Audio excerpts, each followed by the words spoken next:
Quel est ton seul et unique but dans cette armée? Faire tout ce que vous me demandez, sergent instructeur. Putain de merde, Gump! T'es un putain de génie!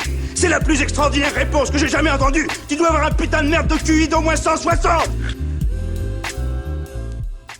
Salut tout le monde et bienvenue sur l'écran fou, et aujourd'hui on poursuit notre périple avec cette fois les tops.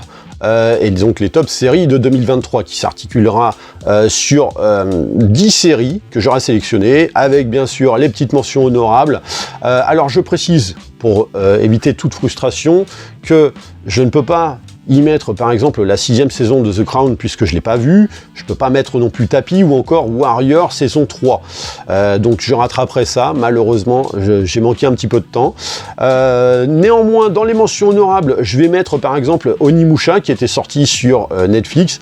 Alors moi j'adore en plus déjà le support d'origine, hein. J'ai pas mal joué aux jeux vidéo à l'époque sur PlayStation 2. Bon là on s'écarte un petit peu du truc, mais bon, je trouve que c'était quand même assez intéressant visuellement, et puis bon, le style de Takashi Miike qui était véritablement bien présent, donc moi j'étais largement preneur. Je vais également mettre en série française d'Argent et de Sang, donc plutôt assez intéressant. Alors certes un petit peu lent, mais je trouve que la thématique était très bonne, ça jouait plutôt bien, et j'ai même pris énormément de plaisir à voir un mec comme Ramzy Bedia dans ce genre de rôle qui se détache un petit peu de ce qu'il a l'habitude de faire. Je mets également la mini-série Le Continental, donc voilà, moi je suis pas un grand fan de John Wick, enfin j'aime bien l'idée, mais je trouve que ça traîne un petit peu en longueur, c'est toujours un petit peu la même chose, ça raconte pas grand chose, donc moi me donner de l'action pour de l'action, ok c'est bien, mais de là faire durer ça sur 2h30, ça m'emmerde un petit peu. Et Le Continental, si au début, au premier épisode, j'étais pas super convaincu, en fait ça m'a donné exactement ce que j'attends aussi de ce genre de franchise, me raconter un petit quelque chose. Et puis bah, en plus derrière ça propose quand même un petit peu de baston, donc en action c'est quand même assez fourni. Il y a pas mal de personnages, bon, il y a des idées musicales qui sont assez intéressantes, qui vont emprunter sur des gros hits de l'époque, bon, qui sont peut-être un petit peu fourrés au chausse-pied. La mise en scène n'est certes pas à la hauteur de celle de John Wick, mais d'un côté j'avais pas envie que ça singe ça quoi, donc voilà, mais en tout cas ça prend pas beaucoup d'épisodes et c'est largement efficace, donc moi j'avais trouvé ça plutôt sympa, je vous encourage à aller le voir. Et puis dans les dernières mentions honorables, je vais mettre Lawman, l'histoire de Bass Reeves, donc bah voilà, hein, quand c'est encore produit par Taylor Sheridan, bah voilà ce que ça donne. Si vous aimez toutes les séries du genre 1883 et compagnie, bah franchement je vois pas comment vous pouvez ne pas aimer ce genre de série. Après voilà, c'est un rythme un peu particulier, mais ça joue super bien, il y a un casting de malade à l'intérieur, et franchement bah voilà, ça se moque pas du monde quoi, c'est traité avec sérieux. Voilà, maintenant on passe au top 10. Alors le top 10, je vais commencer par effet de surprise, roulement de tambour, Loki saison 2. Mais une série de chez Disney Marvel qui figure dans ce top, mais qu'est-ce qui se passe quoi? Et oui, mais en fait, alors j'ai décidé de la mettre dedans par encouragement.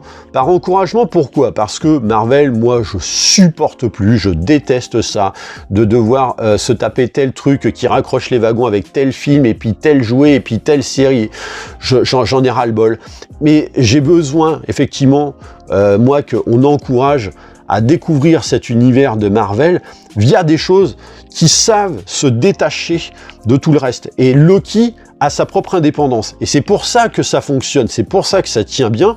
Et je pense qu'en plus Disney, alors ils avaient révélé, Disney Marvel, qu'il fallait effectivement qu'ils s'orientent plus vers ce genre de choses, plutôt que de devoir tout coller, de devoir coller toutes les choses les unes entre les autres. Donc voilà, et puis bon, moi j'aime beaucoup ce côté un petit peu rétro-futuriste. Alors c'est un petit peu en huis clos, hein, parce que c'est vrai que c'est tout en studio, on a vraiment ce sentiment oppressant qui va de pair avec le côté photographique et vieillot de la série. Et puis surtout, qu'est-ce que ça fait du bien de voir Marvel qui sublime son personnage principal. Ça faisait une éternité que ce n'était pas arrivé, quoi. Donc, c'est pour ça qu'il faut véritablement qu'on continue à orienter des personnages Marvel vers cette voie-là, quoi. 9e position, Welcome to Chip 'n Dale, donc encore un truc de chez Disney. Enfin bon, là c'est Hulu, mais bon, comme Hulu c'est Disney. Donc voilà, moi c'était une petite surprise plutôt sympa, qui était un petit peu folle, un petit peu à laquelle on s'attendait pas. Et moi j'avais été agréablement surpris déjà parce que Kumail Nanjiani, donc l'acteur principal, est vraiment percutant dans un registre dans lequel on ne l'attendait absolument pas, parce que c'est vrai que d'habitude, que tu le vois dans Les Éternels, ou même encore dans Obi-Wan Kenobi, il a tendance à jouer un petit peu le branquignol, le fanfaron, et là il a véritablement ce rôle un peu sérieux, alors que pourtant la série sait jouer aussi d'humour. Et moi j'avoue qu'en plus j'aime bien toutes les séries un petit peu dans l'esprit de comment ça s'appelle, toutes les séries de Ryan Murphy, comme American Crime Story et compagnie. Donc une série là, Welcome to Chip 'n Dale, qui aurait pu être produite par lui, hein, vraiment, hein. Donc voilà, c'est vraiment sympa, ça montre l'envers du décor. Alors bon, certes, de temps en temps il y a des trucs, on trouve que ça a été un petit peu allégé, mais voilà, moi j'ai trouvé ça très agréable. 8e place, saison 2 de Invincible. Alors non pas que je peux traiter de l'intégralité puisque j'en ai pas tout vu, mais je connais justement un petit peu la fin de la saison, puisque moi j'avais lu les premiers comics. Bah voilà, on est dans la continuité de la première saison. On est dans des visuels qui sont d'une fidélité absolue à son support d'origine, et surtout... mais moi j'en redemande, moi, à une époque où finalement on est dégoûté par les trucs de super-héros, mais au final, c'est pas tant qu'on est dégoûté par les trucs de super-héros, c'est qu'on est dégoûté par cette récurrence, notamment de Marvel ou de DC, à faire tout le temps la même merdouille. Alors qu'avec Invincible, mais voilà, avoir un truc qui est percutant, qui est sanglant, qui est oppressant au possible, mais voilà, et même au format animé, tu peux que dire oui, quoi. C'est comme quoi on est capable toujours d'encaisser des trucs de super-héros. 7e position, Alphonse. Eh oui, un petit peu de place aussi aux séries françaises qui ont largement de quoi le mériter. Alors j'arrête tout de suite les gens qui dans les commentaires seraient susceptibles de dire ouais mais t'es en train de cautionner une série de Nicolas Bedos alors que le mec il est soupçonné d'agression et tout ça. Non pas que je vais dire qu'il faut savoir distinguer l'homme du monstre, rien de tout ça, mais c'est que ok, il y a Nicolas Bedos, mais à côté de ça on a des acteurs, on a des artisans qui sont derrière cette série et qui ont le droit elles aussi de mériter quand même un minimum de visibilité, là où j'ai trouvé dégueulasse que finalement on la boycotte, parce que franchement c'était une excellente série, le propos est génial, c'est à la fois mélodramatique, humoristique, c'est super bien joué, c'est un côté très théâtral, mais au final il n'y a rien d'étonnant là-dedans à ce qu'on retrouve Pierre Arditi justement dans ce genre de série, et puis surtout c'est super bien mis en scène, il y a une narration visuelle qui est mais au top de chez top, quoi. Donc vraiment c'était un putain de vent de fraîcheur. 6e position, Tulsa King. Alors stop, je sais, vous allez me dire ouais mais non, c'est une série de 2022. Alors oui, c'est une série qui a commencé en 2022, mais qui s'est terminée en 2023. Et moi, cette série, en fait, les 2 premiers épisodes, j'étais un peu dubitatif. Et puis après, ça commençait à monter en puissance. Et moi, j'avais véritablement besoin de juger de la fin pour pouvoir avoir un avis global sur la série. Donc la fin, c'était 2023. Donc c'est pour ça que je la considère comme une série de 2023. Et moi, j'ai adoré. Pourquoi? Tout simplement parce que Sylvester Stallone, il est plus de la première fraîcheur, même s'il fait tout pour se conserver et compagnie, mais moi c'est dans ce genre de rôle que j'ai envie de le voir, surtout qu'il a véritablement le charisme. Au-delà du charisme physique, il a le charisme pour pouvoir endosser ce genre de rôle de mec mafieux et compagnie, avec ses costards hyper cintrés et tout.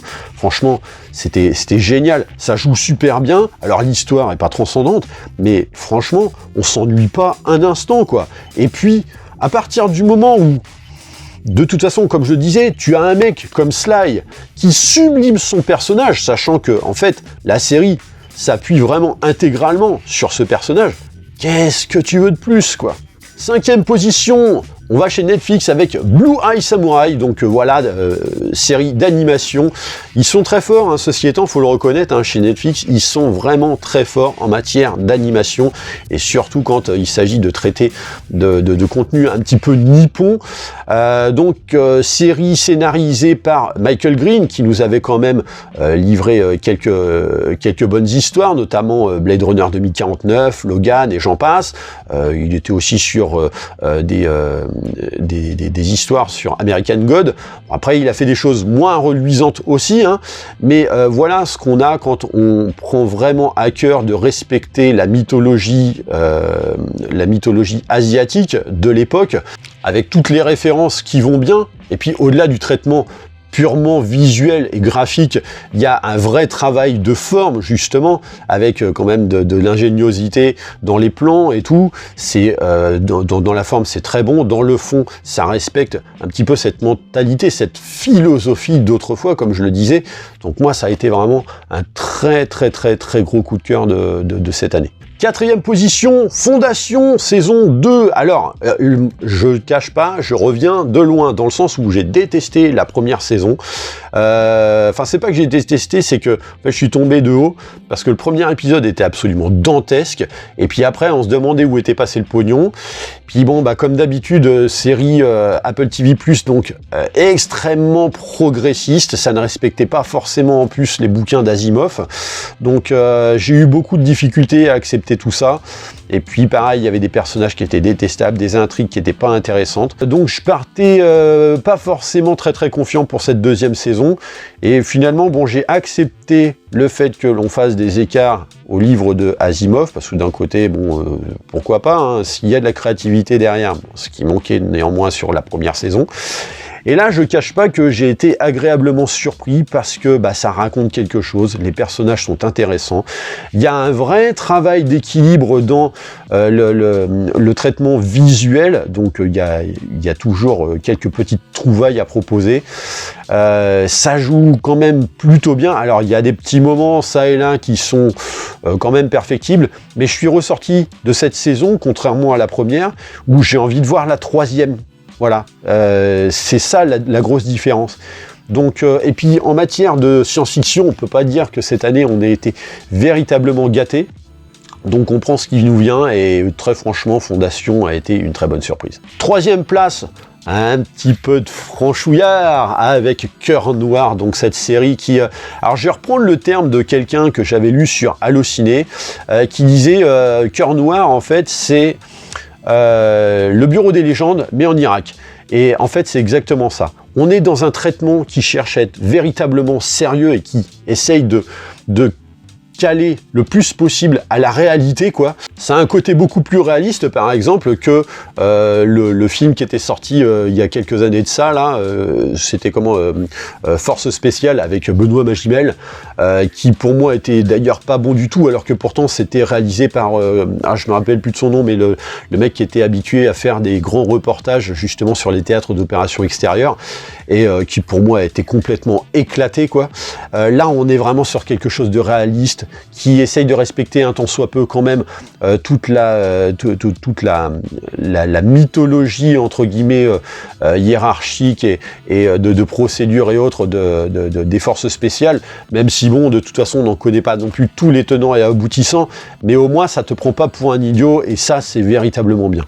C'est percutant, c'est le coup de pression que tu te prends durant cette mini-série, parce que je crois qu'on est sur une saison de 6 épisodes, mais alors, tu te fais dévisser la tête, quoi, hein, c'est un truc de dingue. Ça joue super bien, c'est vraiment, t'as l'impression de voir quelque chose de très vrai, quoi. 2e au classement, on va rester justement dans le cadre des forces spéciales avec Lioness, donc encore une production de Taylor Sheridan, donc production qui avait été quand même pas mal accusée d'être pro-féministe et compagnie. Alors bon, c'est un petit peu mal connaître Taylor Sheridan, mais j'ai envie de dire, c'est pas le féminisme que l'on a l'habitude de voir par exemple dans des productions Disney comme The Marvels et compagnie.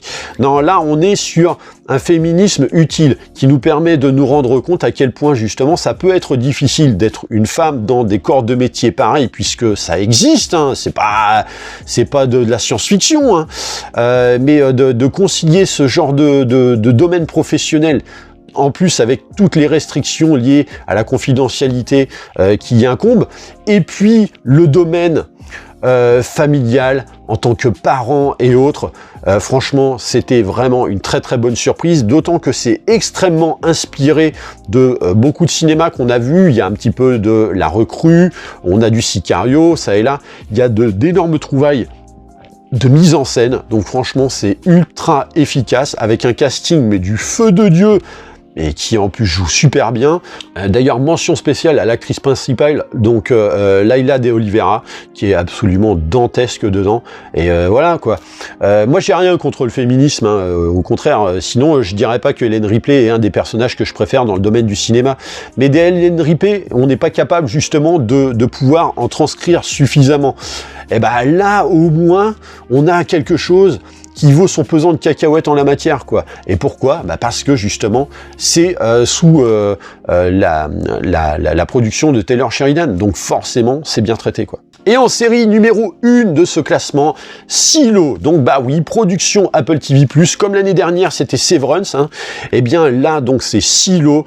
Alors juste petite précision, je n'ai pas lu les bouquins. J'ai un collègue à moi qui les a déjà lus, qui m'avait dit que c'était absolument génial.